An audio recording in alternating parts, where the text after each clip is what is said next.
Tata, thank you for taking the time to be here. One of the questions I wanted to ask you is that, as we look at the youth, as we look at shaping India, there's a certain integrity, there's a certain ethos that we want to develop over time. And one of the things the Tata House is known for is its integrity and ethos. In what way has it been integrated? You've been there since you were young. In what way was it integrated into you? In what way do you take it to the next generation? Well, I think the integrity was embedded in the organization over 100 years ago. Maybe at a time when, without integrity, a company would be considered to be unacceptable. Today, that's a little different. And when I returned from the US, which is partly an accident, I had the role model of J.R.T. Tata, who lived absolutely by the tenets of integrity that the founding fathers had left behind. And there was no issue of any deviation from it. He didn't himself deviate, nor did he accept anybody else who would deviate. So it was deeply ingrained in the organization throughout. All I did when I took over was protect it, because I felt that needed vigorously to be protected, because that is what made us different. You just said something, you came back accidentally. What did you mean by that? When I finished college, the only thing I looked forward to was going where it was warm and not cold. And that wasn't the accident. I worked in Los Angeles for a period of time. Very happy there, doing very well monetarily. My grandmother fell ill and asked for me, and I returned and never went back to the US. So that was the accident. Okay. You were just saying that, that was the norm at that time. It may not be so today. So when you look at the young people, the possibility that there is for India, what is your feeling when you look at young companies? What do you feel they have, and what do you feel they should keep? Maybe I can answer your question by deviating a bit from the answer. Sure. Being at this event today, and events like this, I have a sense of great remorse. Remorse that I'm in my 70s and not in my 40s. Because at this point in time, and the young people are coming into their own and having an opportunity to express themselves, to innovate, to establish enterprises. And that's terrific. And that's what I would have loved to participate in. And I'm sorry that our ages are different. Well, thank God you're mentally only 30, so you've got a long ways to go.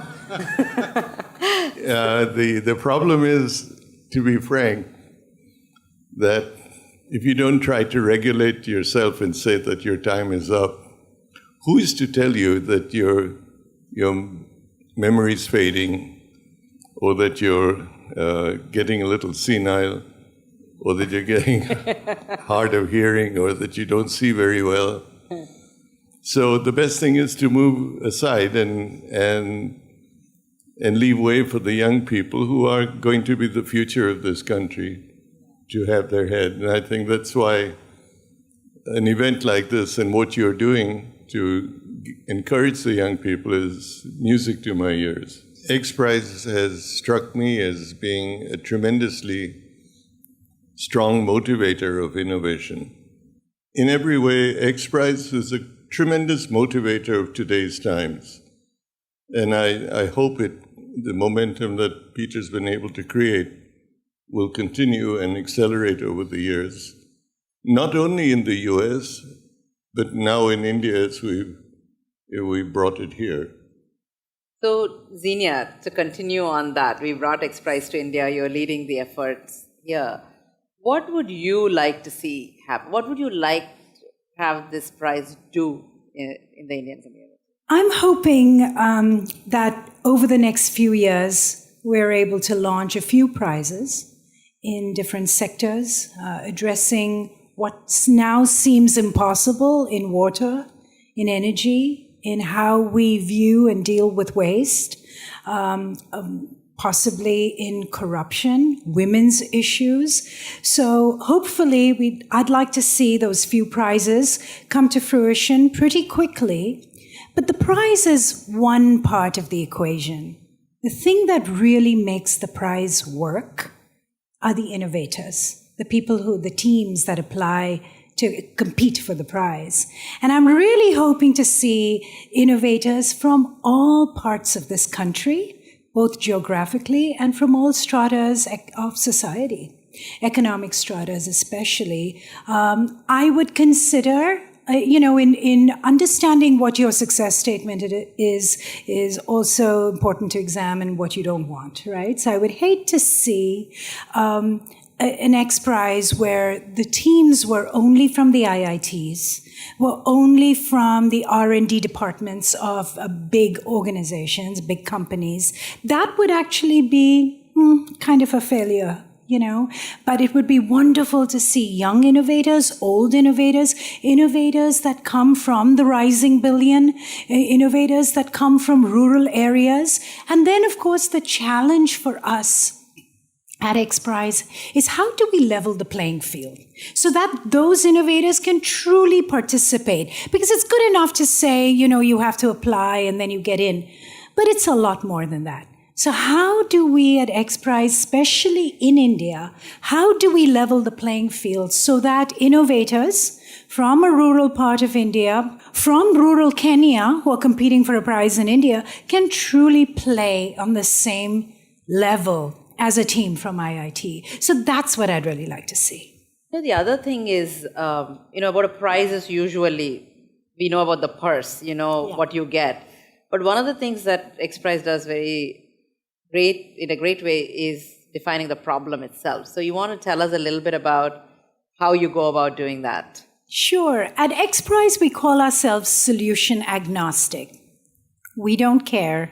We don't care at all whether, it's an app, it's a device, it sits on your head, it's hardwired into your brain, it's a nano chip that's inserted in your wrist, or it's something that you drag around the streets of Bombay, right? So we really don't care what the solution looks like. We are more interested in defining the problem in a way that is broad enough to attract crazy ideas and crazy solutions. So, we are going to see a couple of people later. So maybe you can tell us how you define the problem for the Lunar X, Google Lunar X Prize. How did you define it? Sure. Well, the process is very long, right, that, to come to this, and there are lots of experts involved, and everything is scientifically backed. But yes, it distills down to 4 simple things for the Google Lunar X Prize. You have to take off from Earth, you have to land on the moon, and then you have to move 500 meters. Again, we don't care if you hop, skip, scoot, jump, rove, whatever you want to do. And then you have to send back high-resolution digital imagery, send us a message from the moon to prove you're there. So those 4 simple guidelines, all of our X Prizes are distilled down to those 3, 4, 5 simple, seemingly simple things that the winning team has to do. Lakshmi, if you think about it, we're like a race. So you have to have a very well-defined finish line. Because if you don't know you've won the race, then that's no good for anybody. Correct. So we really define that finish line in terms where nobody can dispute when you have finished. Maybe you can tell for the tricorder also what's the... Yeah, the tricorder, a handheld device or a device that fits in the palm of your hand that non-invasively can diagnose up to 15 health conditions. Okay. Yes. So I would like to ask both of you the last question of, we have, numbers, give or take, over 600 million people under the age of 35 in India alone. And if you look at the world, there's a lot of young people. What do you think we need to do, we could do to create a sense of responsibility and integrity into this?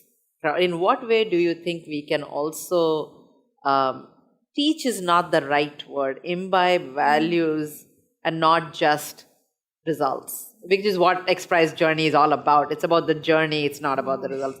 In what way can we imbibe that in the way they are going to evolve as very, very successful people? I think we need a whole new breed of superheroes.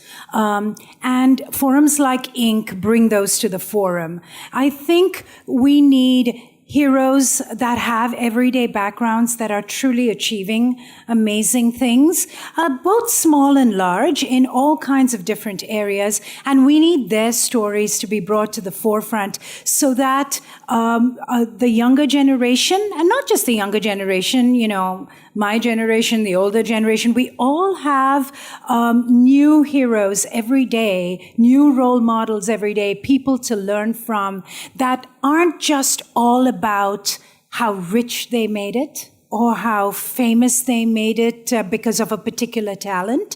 It's much, much more than that. And for a country of 2.5 billion people, we really need a whole new brand of superheroes, a whole new breed of them. Tata, what would you say? What would you like to? I feel India, our country, has one tremendous attribute in the 1 billion plus people, and that is that we have often been called a country of shopkeepers, or a country of individuals who seek to have their individual visibility. It may be a pawn shop, it may be a larger shop, it may be some activity, but we are entrepreneurs, DNA-wise. We, as a country, we have ideas. What we don't have adequately is we don't have the opportunity to express ourselves. We don't have an infrastructure that helps finance us. We don't have an environment necessarily that motivates us or supports us. Us meaning the entrepreneur, the young entrepreneur. The worst thing that happens to us, I think, is that a young entrepreneur has an idea. It's an idea, it may be a way out idea, and the older person says, how successful has this been elsewhere? How many people have succeeded or utilized it? This is the kiss of death. No new idea is ever going to happen, but we have that potential.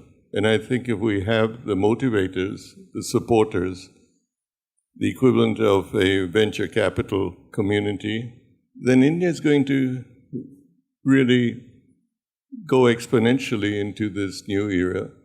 And just like the United States has done over the last several decades, who would have thought that we have some of the companies that exist today and are considered highly valuable would be there? Who would have thought of Microsoft or Apple or SpaceX or any of these new names?